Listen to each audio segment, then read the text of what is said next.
concepto Bueno, ahí estamos al aire, Margarita, mira. Bueno, no podemos dejar de charlar. Bienvenida, Margarita Ferrer. ¿Cómo le va? ¿Bien? Gracias, muy bien, muy bien. Y bueno, es que cada vez que me encuentro con vos empezamos a hablar de Quijote y quiero preguntarte y saber, y bueno, por eso se nos va el aire. Contame, Margarita. El Quijote, acá tenemos Quijote ilustrado por Rep. El Quijote ilustrado por Rep, que es una edición que se hizo, digamos, en España, que se presentó en el momento del hermanamiento con Alcalá de Henares, una edición preciosa que la hizo José Manuel Lucía Mejía y que está editada por la editorial Castalia, una editorial muy importante, ahí vamos. Bueno, acá tendríamos que ver un poco. Bueno, pero yo quiero que me cuentes por qué el Quijote fue tan importante y es tan importante a nuestros días. Mirá, las obras, todas las obras en la literatura, en realidad hay que considerar el grado de importancia teniendo en cuenta el contexto, el momento en que aparecen y quiénes las leen. Ajá. Por ahí la importancia del Quijote para el momento en que apareció en sus dos partes, es decir, la primera parte... ¿Qué año era? 1605, la primera parte. 1600, sí. ¿Para qué nos tenemos que ubicar? 1605, es decir, en el siglo XVII hay que pensar, España, bueno, que se había venido acá a América, se habían llevado casi todo. Claro, ahí vamos ubicándonos. La época de gran esplendor, pero que comienza en realidad ya a partir del siglo XVII, promediando el siglo XVII o a principios del siglo XVII, ya comienza digamos, una decadencia, que eso se va a ver sobre todo en la segunda parte del Quijote, en el año 1615. En realidad, Cervantes aparentemente había pensado escribir una sola parte, la primera, porque al final de esa primera parte que cuentan que, bueno, que Don Quijote fue a unas justas a Zaragoza y que, bueno, que después murió. Pero en el año 1613 aparece lo que se llama un falso Quijote firmado por un tal Avellaneda, que se adjudica la primera parte del libro y escribe la segunda. No. Basándose en algunos elementos que había dejado Cervantes en esa primera parte, él lo hace ir a Zaragoza. Bueno, indudablemente, en el año 1613 aparece eso, Cervantes medio que se ve obligado a escribir la segunda parte, ahí. Para asegurar a los lectores que él es el verdadero autor del Quijote. Bueno, ahí se produce en realidad una cosa muy interesante porque uno no sabe qué es realidad, qué es ficción. Claro. Pero la pregunta que vos me habías hecho no era esta, vos me habías hablado de la importancia. Porque en el 1600 la gente leía mucho. No, poco, porque no la gente, digamos, leían los que tenían acceso a la lectura. Primero pensemos que la lectura era sobre todo una lectura oralizada para la gran mayoría de la gente, es decir, que el que sabía leer leía en voz alta. Sí. Eso es una cosa que eso lo ha estudiado muy bien Roger Chartier, ¿no? En la historia de la lectura. Y eso tiene muchísimo que ver, porque la lectura oralizada, cuando uno escucha a través de la voz de otro, que el otro pone intensidades según lo que interpreta, según lo que él siente. La imprenta se había inventado, creo que fue en 1453, no sé, no recuerdo, estoy un poco fuera del sistema, pero por ahí está el siglo XV. Y con la aparición de la imprenta, en realidad lo que se instaura también es la lectura silenciosa. Y eso es no solamente una otra modalidad, sino que la lectura silenciosa hace que uno se encuentra con el texto, con la letra escrita, y la cabeza de uno no la controla nadie. Claro, lo que yo interpreto, lo que yo imagino, no existe ningún poder de control externo que pueda incidir en mí. Claro. Eso, por supuesto, al poder político y a la Iglesia, ni te digo, se consideraba la lectura silenciosa sumamente pecaminosa. Claro, mira, que en definitiva, sí. Claro, que en definitiva eso también está presente en el Quijote, porque en la primera parte, en el capítulo 6, cuando a Don Quijote le queman todos los libros, el cura, el barbero, el ama, la gente de la casa quema los libros porque consideraban que la lectura era perniciosa. Claro. Y no nos olvidemos que Don Quijote, digamos, en Cervantes dice que Don Quijote, ¿qué hacía? ¿Por qué se enloqueció? Porque se la pasaba leyendo. Es decir, una lectura que no es controlada por los poderes del Estado ni de la Iglesia, que, digamos, te modifica, la lectura te modifica. Claro, Eso en ese momento fue una revolución, digamos. Por eso yo digo que la importancia de las obras hay que situarlas en el momento en que aparecen y los lectores que hay en ese momento. Claro, eso por un lado, sí. el tema de la lectura. Pero por otro lado, Cervantes escribe una historia, una novela, absolutamente diferente, porque hasta ese momento las novelas que se leían eran las novelas de caballería, cuyas historias tenían que ver con estereotipos de héroes, digamos. Claro, gente fabulosa, el pueblo no entraba en la historia. No era reflejado la cuestión. No, porque, digamos, no se les consideraba suficiente entidad, digamos, a la gente común, a la gente así como uno, para entrar dentro, digamos, de lo que podía ser la historia literaria. De hecho, en el teatro tenían separado los géneros. La tragedia era una cosa y la comedia, donde entraba el pueblo, que mostraba el lado risible de los aspectos humanos, ahí sí entraba el pueblo, pero eran géneros separados. O sea que en la literatura venía así también. La literatura venía así porque la literatura va siguiendo lo que es la sociedad era así también, claro. La sociedad era así. Bueno, y por primera vez Cervantes, digamos, muestra al pueblo y sobre todo a los excluidos, a los analfabetos, a los cabreros, a la gente de La Mancha, que La Mancha, sobre todo, era una región de las más marginales de España, digamos, ¿no? Era en la meseta castellana. Y bueno, muestra, y no solamente los muestra, sino que interactúan, las clases sociales interactúan. Claro. Por eso se dice también que a partir de este momento, digamos, Cervantes se lo considera como el creador del género nuevo. El género nuevo que es la novela. Ahí está. Bueno, y por otro lado, también digo para los lectores de esa época, que eso con nosotros no tiene nada que ver. Los lectores, los que leían, ¿qué leían? Leían novelas de caballería. Y Cervantes lo que hace es parodiar un género. Es decir, la parodia significa que hay otro texto anterior que entra a este nuevo texto, pero en forma cómica, burlesca. Para entender la parodia vos tenés que saber qué es lo que se está parodiando. Claro. El texto fuente, digamos. Así que calculo yo que para la gente del siglo XVII, para los entendidos, los que sabían leer, esto fue un libro divertidísimo.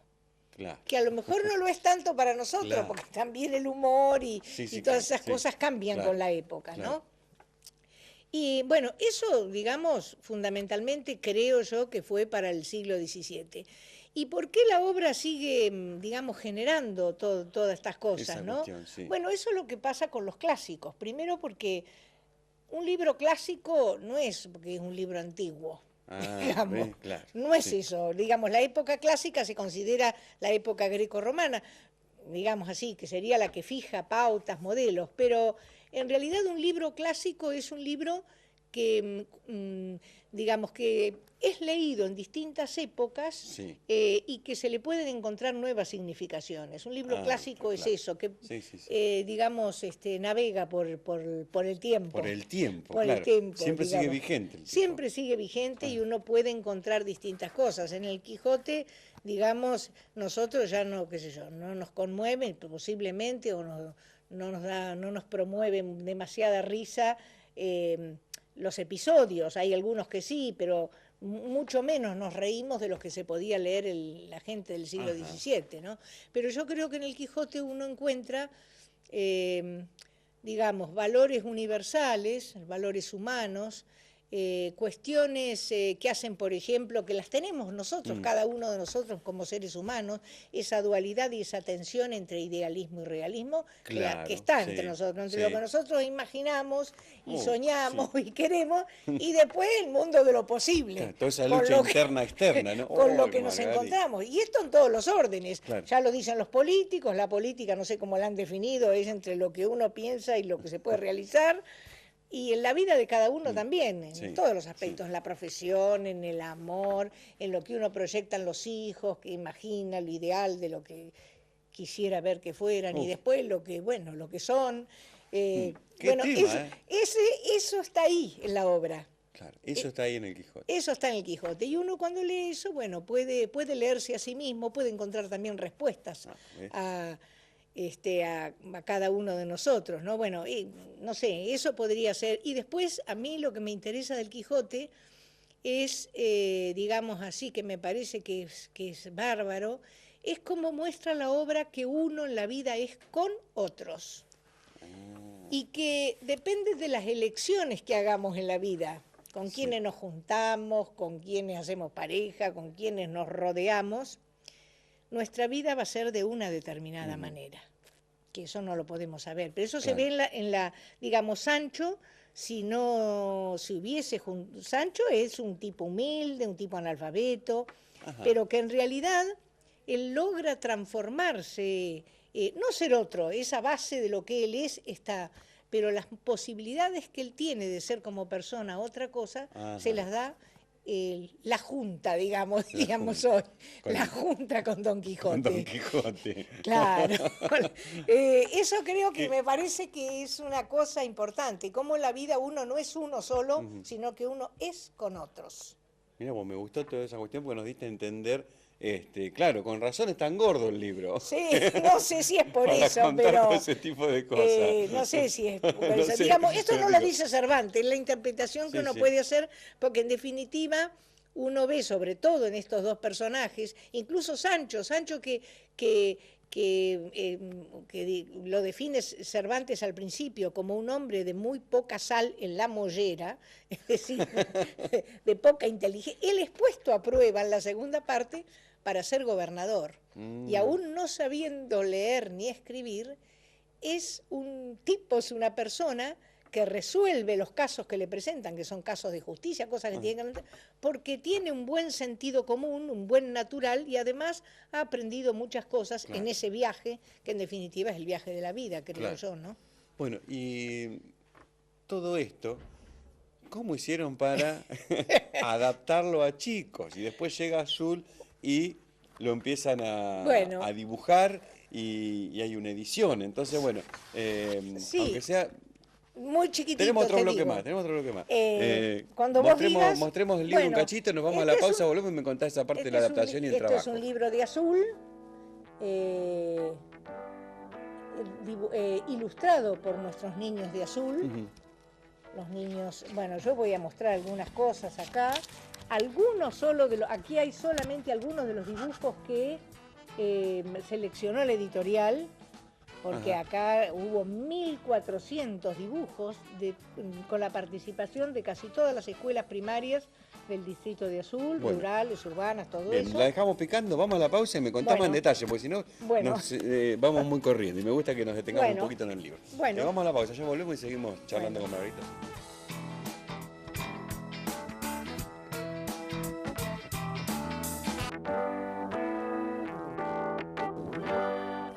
Continuamos charlando con Margarita Ferrari y estábamos con el libro que se adaptó para los chicos y lo dibujaron los chicos de Azul. Sí, la adaptación, te digo, fue una adaptación que se había hecho en España y yo hice unos retoques de algunas cuestiones, sobre todo en el uso del vosotros, que para nosotros es muy extraño y todo eso, reemplazándolo por ustedes.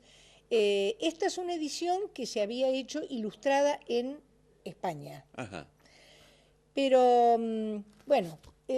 y lo que está hecho también, pero falta la edición del libro, que estamos en ese proceso, eso te lo digo, es la segunda parte del Quijote, que esa sí fue una adaptación específica que hicieron, esa se hizo en España, la hicieron Diana Calderón y Marta Calzón, con las que yo estuve ahora en España cuando estuve, viajaste, que son dos maestras y psicopedagogas que trabajan en escuela pública y trabajan sobre todo en filología con José Manuel Lucía Mejía.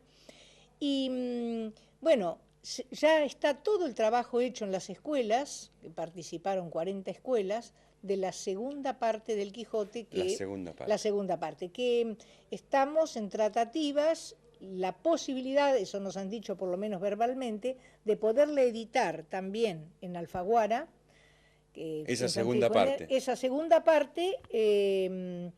y presentarla en el Festival Cervantino de este año. Ah, qué Vamos a ver si se da. Ojalá. ¿Y puede haber reedición de este? Que de este Sí, ya no hay más. es reedición. También con, digamos, lo que se conversó es la posibilidad de la reedición de la primera parte y una edición nueva de la segunda. ¿Cuántos dibujos dijiste que tiene el libro? ¿Cuántas Acá han elegido, te digo, el tema de las ilustraciones, hay en cada capítulo, que acá está reducido a 23, hay por capítulo no más de 2. Ajá, claro.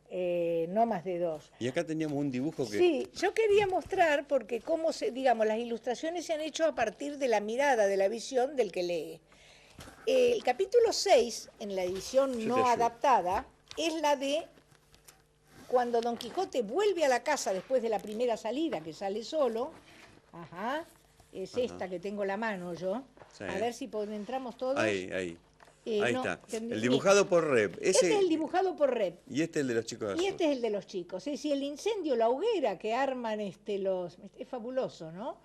¿Cuál es la visión de los niños de acá, de La Pampa, nuestra? Está acá. De un niño, perdón, no de los niños, claro, que podemos mencionarlo, sí, podemos leer. Sí, ahí abajo está. Carlos Len. De Carlos Len. Y la visión de Rep. Los dibujos de Rep, creo que no lo hemos dicho, son dibujos que él, sobre el Quijote, que él había hecho en el año 2005 y que fueron publicados en Página 12, claro, y que después, por supuesto, acá se incrementaron con otros, ¿no? Claro, para acá hizo más, también tuvo que dibujar algunos más. Algunos más.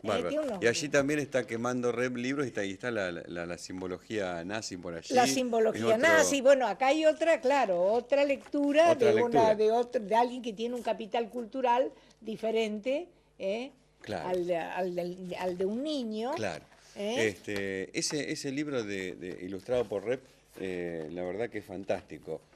Uno no ha visto tanto dibujo. Estos dibujos se presentaron, pero no lo vio todo el mundo, por supuesto. Se presentaron en la Biblioteca Ronco. Bueno, está esto, a ver, esperen, que voy a... La muerte de Don Quijote. A ver. Está sensacional. Me tendrán que disculpar un poquito. La muerte de Don Quijote. Don Quijote tiene, miren lo que es esto. Don Quijote Cervantes dice un poco, que claro, estuvo, bueno, vuelve acá estamos. Es esta que abarca una hoja y pico. Ajá. A ver, ahí estamos. Ajá. Yo no sé si se alcanza a ver bien. Sí, se ve. Sí. Miren, la cara de Don Quijote es un cuervo. ¿No? Para mí yo lo veo como un cuervo, ¿no? No le queda nada ya de físico, nada, ya es la imagen de la muerte. Y Sancho abajo llorando, porque en realidad Don Quijote antes de morir recobra el juicio, dice que, bueno, que ya no es más loco, que ahora es cuerdo, es un poco que se arrepiente de todo lo que ha hecho, porque en realidad del ideal no ha podido conseguir nada. Ajá. Y Sancho ahí llorando que le dice que no, que vuelvan a salir vestidos de pastores, que por ahí pueden encontrar a la señora Dulcinea desencantada. Y no, la última frase de Don Quijote es significativa porque dice, no, vámonos poco a poco porque ya en los nidos de antaño no hay pájaros o gaños. Si ya no quedan pájaros o gaños significa ahora, ¿no? Ajá. Es un término antiguo. Pero está genial como ha hecho este Don Quijote. Y después, bueno, no sé, hay muchísimas ilustraciones que realmente vale la pena ver sobre distintas, bueno, no sé si tenemos tiempo. Sí, podemos mostrar un par más. A ver, hay de distinta naturaleza, hay algunas, ven, con color, parte con color, otras son muy coloridas, estas son en blanco y negro, ¿o no? Un poquito de color, con un toque de color. Con un toque de color. Yo estoy sacando así al azar. Miren, acá está Sancho. Acá está Sancho. Puede ser que en la época en que fue escrito y que empezó a leerse, ¿de inmediato fue también una novela popular o con el correr del tiempo se fue agigantando? No, la primera parte del Quijote sí, digamos, popular entre los que lo podían leer, porque convengamos en eso, momento, sí. Y era una obra para reírse en realidad, porque la primera parte que nosotros, digamos, es muy cruel, porque la primera parte es muy cruel. Don Quijote sale termina siempre apaleado, los problemas que intenta resolver no los resuelve. Digamos, es una obra cruel, pero indudablemente los que leían la obra en ese momento leían también lo que había detrás, las novelas de caballería que estaban detrás, ¿no? Sí, de todo sí, eso. Sí, se entiende. Y después el lenguaje, porque Don Quijote en realidad cuando le da el pire, digamos, el pire le da en un sentido, en un solo sentido, que es todo aquello que tenga que ver con la novela de caballería, porque después él razona de lo más bien. Claro. Él se encuentra con los cabreros, dice unos discursos sobre la Edad de Oro que quedan todos maravillados. Él, digamos, discurre muy bien, con algunos toques por ahí, en todo lo que no tenga que ver con la caballería. Ahora, cuando entra a hablar de las novelas de caballería, es ahí donde se le dispara todo, digamos, ¿no? Pero siempre rescatando esos valores que vos dijiste al principio, por eso también la novela tuvo su peso. Sí, yo creo que sí.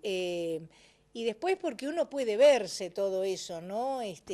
Qué sé yo, la lucha por la justicia, la lucha por la verdad, por las injusticias, por el amor ideal también, porque en definitiva esta Dulcinea es un invento de él, porque él dice que conoció a una que se llamaba Aldonza Lorenzo, pero en realidad Aldonza Lorenzo no es nadie, porque Aldonza Lorenzo, mira vos, es el nombre, es como cuando nosotros decimos Juan Pérez. Qué sé yo. Es un nombre, pero que no representa a una persona física en concreto. Sí. Aldonza, a falta de pan, creo que hay un dicho que dice, a falta de pan, buenas aldonzas. Bueno, no sé, Aldonza Lorenzo es un nombre, como si uno dice, es un Juan Pérez, es nadie. Y sobre esa construcción inventada, o popular, digamos, del refranero popular, él construye una imagen ideal de esta Dulcinea del Toboso digamos, a imitación de lo que hacían los caballeros andantes, porque el caballero andante tenía que tener una dama de quien estar enamorado, con la cual no pasaba absolutamente nada, pero con la dama esa era para ofrecerle todas sus homenajes, y era, qué sé yo, era también en la literatura caballeresca, era una especie de reencarnación, y creo que debe haber surgido ahí de la Virgen María, con el culto mariano, la mujer en ese sentido, porque no vamos a pensar que las mujeres en esa época eran tratadas como habla Don Quijote de Dulcinea, ni por casualidad. Que esto lo vemos en Don Quijote, esto lo vemos, qué sé yo, este amor ideal se ve también en Dante, en Beatriz, en, qué sé yo, en la poesía de Petrarca, en el siglo XIV, con Laura, pero son entelequias, digamos, son entelequias. Las mujeres las matarían a palo, no sé, tendrían que criar hijos, fregar, y no sé, todo lo que... Sí, claro. Bueno, pero acá con Don Quijote zafan bastante. Claro, y que esta idealización de la mujer, ya que estamos, la recupera el romanticismo. El romanticismo recupera eso. Lo que quiero decir que no necesariamente el tipo de mujer que aparece en la literatura, así, totalmente idealizada y todo eso, tiene que ver con la real. Con la real. Bueno, gracias. Gracias, Margarita. Bueno, gracias a ustedes. Seguimos, ya volvemos.